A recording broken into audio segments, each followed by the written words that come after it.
third, the altar is the place of forgiveness because it's a sacred place. I want to give you a quick history lesson this morning. Some of you may know it. I didn't know it until this week. Does anybody know what the name of the mountain was that Abraham went up to sacrifice Isaac on? Mount Moriah. You should know, right? They named their daughter after that. Does anyone know where Solomon's temple was built, the first temple? I'll give you a hint. Same place. Mount Moriah. Does anyone know? Now, we've already done two, okay? So, catch on to the theme, all right?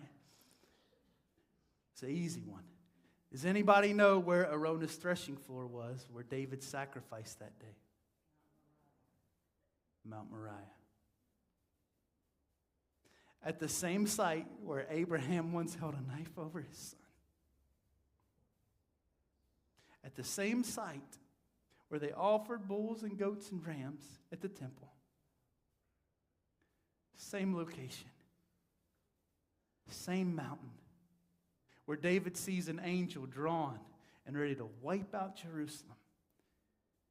But sacrifice on an altar allowed forgiveness to take place instead. The altar is a sacred place. When David built the altar, this was a very special place where God had met with man before. This was a very special place where God would meet with man again. It's not that there was any magical power, and there's no magical power in this area right here, I can promise you. There's nothing magic or necessarily special about it, but this is what happens.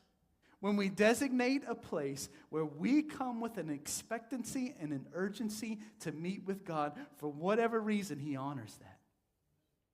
And some of it is unexplainable or unknown to preachers like me and church folk like you. Like some of it doesn't even make sense. What's so special about this compared to that? I don't know.